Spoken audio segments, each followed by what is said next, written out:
여러분 안녕하십니까, 권순할입니다. 전현직 대학 교수 6,200여 명이 참여하고 있는 정교모, 즉 사회정의를 바라는 전국 교수 모임이 중앙선관위 사태와 관련해 긴급 성명서를 발표했습니다. 조승환 경기대 교수 등이 공동대표를 맡고 있는 정교모는 6월 5일 발표한 긴급 성명서에서 감사원의 감사를 거부한 선관위의 처사는 헌법적 책임성에 비추어 결코 용납할 수 없는 오만과 타락에 극치라면서 선관위는 결코 헌법과 국민 위에 군림할 수 없다고 강조했습니다. 정교모는 또 선관위에 대한 감사원 조사는 주권자인 국민의 명령이라면서 노태학 중앙선관위원장은 즉각 사퇴하고 선관위는 감사원 감사에 무조건 응하라라고 촉구했습니다. 정교모는 성명에서 먼저 중앙선관위가 북한의 해킹에 대한 국가정보원의 보안점검 권고를 거부했다. 선관위 사무총장과 사무차장이 포함된 고위직들이 벌인 고용세습의 문제가 불거졌다. 선관위 사실상 최고관리자가 포함된 이른바 고용세습 비리에 사무총장과 사무차장의 사직서가 수리되었다. 그러나 노태학 선관위원장은 선관위가 독립적 헌법기관이라는 상임위원 전체의 자의적인 의견을 내세워 감사원의 감사를 거부하는 입장을 발표했다라고 성명을 시작했습니다. 성명은 이어서 북한의 사이버 해킹에 대한 보안점검 수용 여부, 그리고 미정유의 조직 비리로 촉발된 선관위 사태는 감사원 감사의 적법성에 대한 소모적인 정치 공방으로 호도될 사안이 아니다. 이는 한국 헌정사에서 전례가 없었던 중대 사안으로 헌법기관으로서의 위상이 제고될 수도 있는 사태다.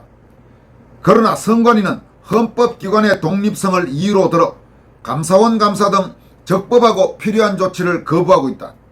선관위의 처사는 헌법적 책임성에 비추어 결코 용납할 수 없는 오만과 타락의 극치다. 선관위는 결코 헌법과 국민 위에 군림할 수 없다라고 선관위를 강도 높게 질타했습니다. 성명은 이어서 선관위는 헌법 수호의 책임성을 망각한 오만하고 독단적인 판단을 했다. 이는 입헌적 민주국가에서는 결코 용납될 수 없는 반헌법 범죄로 이어질 수 있다. 이미 문재인 정권은 촛불혁명정보를 자처하며 대한민국을 혁명적으로 해체하고자 한 작패를 일삼아 자유, 공화, 법치의 대한민국 헌법 자체를 마비시키고 파괴했다. 새 정부가 들어선 이후에도 다수 야당의 막가파식 입법 독재가 일상화되었고 패거리 판사의 수장이 지휘하는 사법부는 선택적 정의가 남발되었으며 위헌재판을 의도적으로 지연시킨 헌법재판소의 사법 사보타지가 만연했다라면서 더불어민주당과 사법부 또 헌법재판소를 함께 비판했습니다. 정교모는 또 헌법기관의 오만과 타락은 헌법을 수호할 본령을 거르쳐 결국 헌법을 파괴하게 된다. 작금에 불거진 선관위 사태는 대한민국을 문명적 입헌주의의 지속 여부를 시험하고 있다.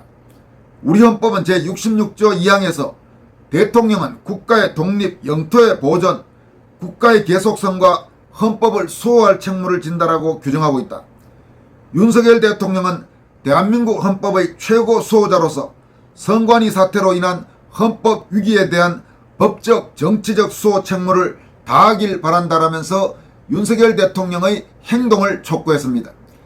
정교모는 마지막으로 주권자인 국민은 이른바 헌법기관의 오만과 타락에 의해 헌법이 훼손되는 것을 결코 묵과하지 않을 것이다.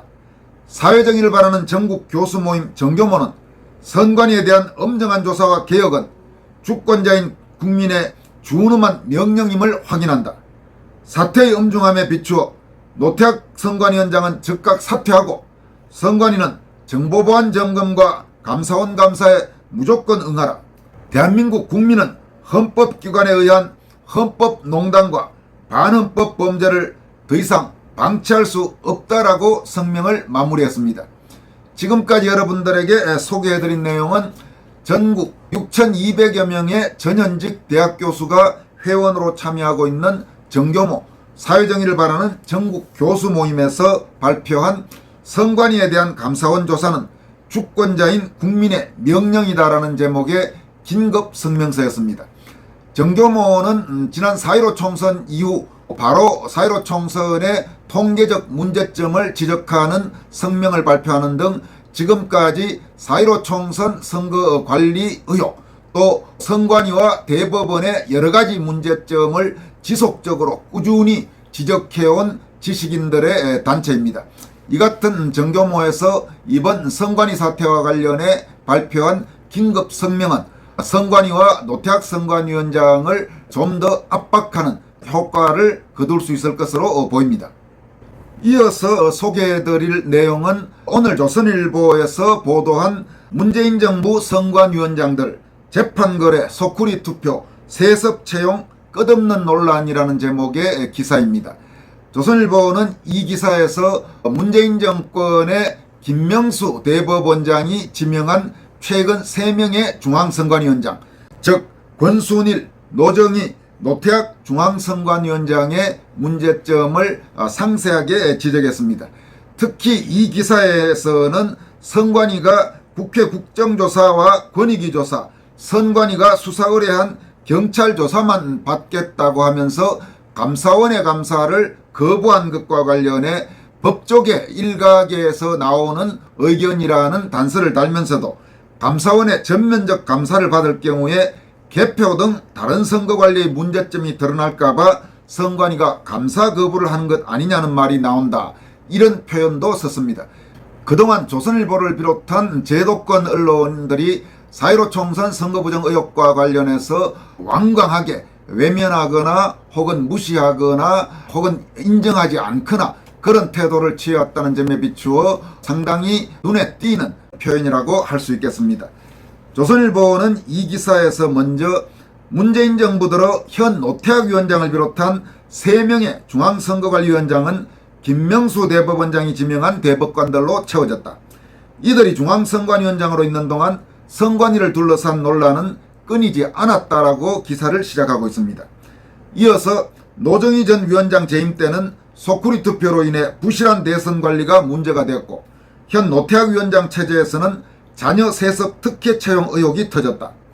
권순일 전 위원장은 선관위원장 재임 기간에 대법 전원합의체에서 이재명 민주당 대표 선거법 사건의 무죄 법리를 주도했는데 대장동 사업자 김만배 씨와의 재판거래 의혹이 뒤늦게 불거졌다. 비슷한 사안도 여야에 따라 상반된 결론을 내리는 정치적 편향선도 문제가 됐다라고 썼습니다. 조선일보 기사는 이어서 권순일 전 위원장은 문재인 정부 당시인 2017년 12월 선관위원장이 됐다. 그러니까 문재인 정권이 2017년 5월 출범하고 조금 있다가 문재인이 김명수를 대법원장으로 임명하고, 그 김명수가 2017년 12월 당시 대법관이던 권순일을 중앙선관위원장으로 지명한 것입니다. 그리고 바로 이 권순일이 2020년 4.15 총선 때 대법관 겸 중앙선관위원장으로 선거관리의 형식적 최고 책임자였습니다. 기사를 더 살펴보겠습니다. 대법원 전원합의체는 2020년 7월 이재명 민주당 대표의 선거법 사건을 무죄 취지로 파기환송해 이 대표는 이후 지난 대선에 출마할 수 있게 됐다. 당시 권 전 위원장은 최고 선임대법관으로 무죄 관련 법리를 주도했던 것으로 알려져 있다, 이렇게 썼습니다. 이어서 2021년 말 대장동 의혹이 불거지면서 김만배 씨가 이재명 사건 파기환송을 전후해 권순일 대법관실을 8차례 방문했다는 대법원 출입 기록이 나왔다. 또 권 전 위원장이 퇴임한 뒤 화천대유에 고문으로 취업해 1억 5천만 원을 받은 것도 드러났다. 권 전 위원장은 재판거래 의혹의 수사 대상이 되었다. 권 전 위원장은 2020년 9월 대법관 임기가 끝났는데도 관례를 깨고 선관위원장에서 바로 물러나지 않아 논란이 되기도 했다. 당시 그는 김세환, 박찬진 전 사무총장을 각각 장관급인 사무총장과 차관급인 사무처장에 임명하는 인사를 하고 나왔는데 두 사람은 자녀 채용 특혜에 관여한 것으로 나타났다라고 썼습니다. 조선일보 기사는 이어서 노정희에 대해서 언급하고 있습니다. 노정희 전 위원장은 2020년 11월 취임했다. 노 전 위원장은 법원 내 진보 성향 판사 모임인 우리법연구회 출신이다. 조선일보는 노정희를 진보 성향 이렇게 표현했습니다만은 좌파 성향이라고 하는 게 좀 더 정확한 표현일 겁니다. 그리고 여러분께 저희가 몇 차례 말씀드렸습니다만은 저는 좌파 성향이라고 항상 표현하고 있습니다.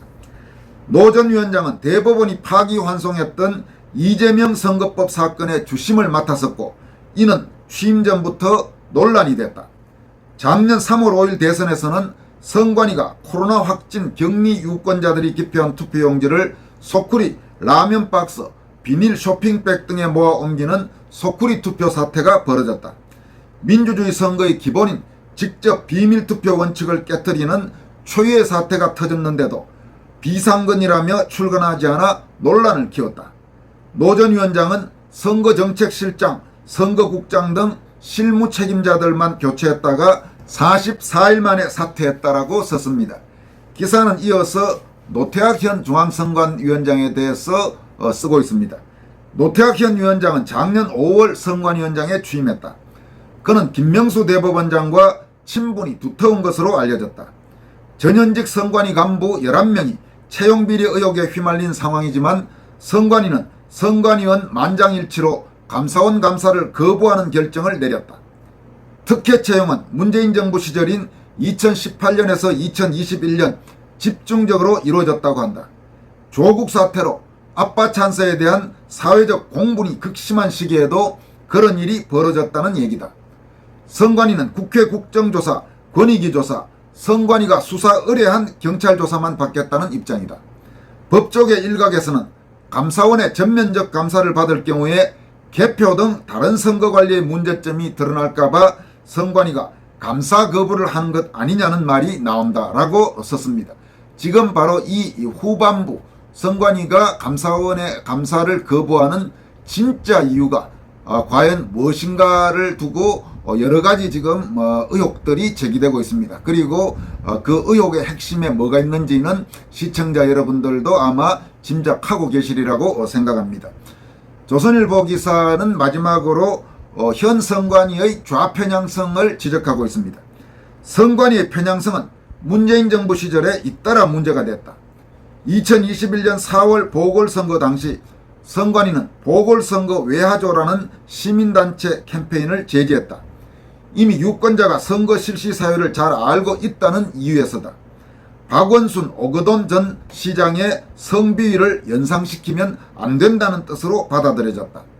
내로남불, 윗선, 무능이란 단어도 현수막에 쓰지 못하도록 했다. 선관위는 이 낱말들이 특정 정당을 떠올리게 유도한다고 판단했다. 반면 선거 2달 전인 2021년 2월 당시 문재인 대통령이 수석보좌관 회의에서 4차 재난지원금은 가급적 선거 전인 3월 중에 집행이 되도록 속도를 내달라고 지시한 것은 문제가 될 수 없다고 선관위가 판단했다. 선거에 부당한 영향력을 행사했다고 보기 어렵다는 것이다. 이렇게 기사를 마무리했습니다. 중앙선관위 참 황당하기 짝이 없는 조직이죠.